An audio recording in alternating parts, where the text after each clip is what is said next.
लद्दाख में टैंक नदी में फंसा 5 जवान की मौत, इनमें एक जेसीओ भी। एलएसी के पास रात 1 बजे नदी में पानी बढ़ने से हादसा हुआ।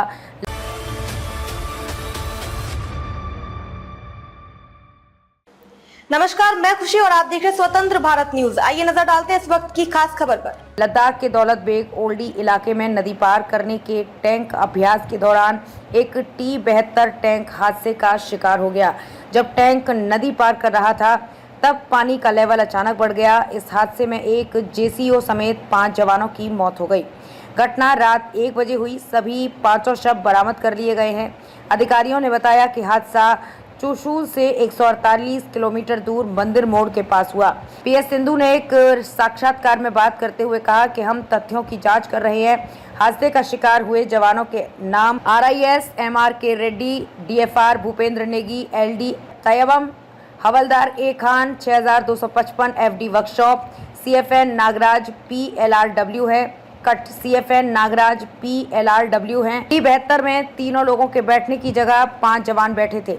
आमतौर पर इस टैंक पर कमांडर, एक गनर और एक ड्राइवर होता है। प्रैक्टिस के दौरान इसमें 5 जवान सवार थे। रिपोर्ट्स में ये दावा किया जा रहा है कि नदी के ऊपरी इलाके में बारिश के चलते पानी बढ़ गया। रात होने के चलते जवानों को इसका पता नहीं चल सका। T-72 टैंक 5 मीटर 16.4 फीट गहरी नदियों को पार करने की क्षमता रखता है। ये एक छोटे डायमीटर वाले कॉर्नल की मदद से नदी पार करता है। इमरजेंसी के लिए इस पर सवार क्रू के सभी सदस्यों को रीब्रीदर दिया जाता है। अगर टैंक का इंजन पानी के भीतर बंद हो जाता है तो इसे 6 सेकंड के भीतर फिर से चालू करना होता है। ऐसा नहीं करने पर कम दबाव होने के कारण T-72 के इंजन में पानी भर जाता है। लद्दाख में पिछले साल 9 जवान शहीद हुए थे। लद्दाख में पिछले साल सेना की एक गाड़ी 60 फीट खाई में गिर गई थी। हादसे में 9 जवानों की मौत हो गई थी। सेना के इस काफिले में 5 गाड़ियां शामिल थीं, जिसमें 34 जवान सवार थे। इस हादसे में एक जवान घायल भी हुआ था। ड्राइवर के नियंत्रण खोने से ट्रक खाई में जा गिरा था। जिस T-72 टैंक के साथ जवान प्रैक्टिस कर रहे थे वो भारत में अजय नाम से जाना जाता है। इसे 1960 में रूस में बनाया गया और 1973 में सोवियत सेना में शामिल किया गया था। यूरोप के बाद भारत ऐसा पहला देश था जिसने रूस से ये टैंक खरीदा था। भारतीय सेना में अजय टैंक के 3 वेरिएंट की कुल 2400 यूनिट शामिल हैं। इस टैंक का वजन 45 टन के करीब है, जो 780 हार्स पावर जनरेट करता है। इसे न्यूक्लियर, बायोलॉजिकल और केमिकल हमलों से बचने के लिए बनाया गया है।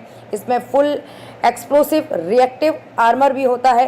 टैंक पर 12.7 mm anti aircraft machine gun लगी हुई है, जिससे एक बार में एक साथ 300 राउंड फायर होते हैं। ये 1500 मीटर दूर बैठे दुश्मन पर सटीक निशाना लगा सकती है।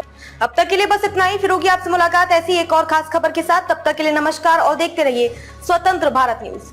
ऐसे ही लेटेस्ट अपडेट्स के लिए हमारे चैनल स्वतंत्र भारत न्यूज को सब्सक्राइब करें और तुरंत नोटिफिकेशन पाने के लिए बेल आइकन प्रेस करना ना भूलें। यदि आप हमें फेसबुक के माध्यम से देख रहे हैं तो हमारे पेज स्वतंत्र भारत न्यूज को फॉलो जरूर करें। धन्यवाद।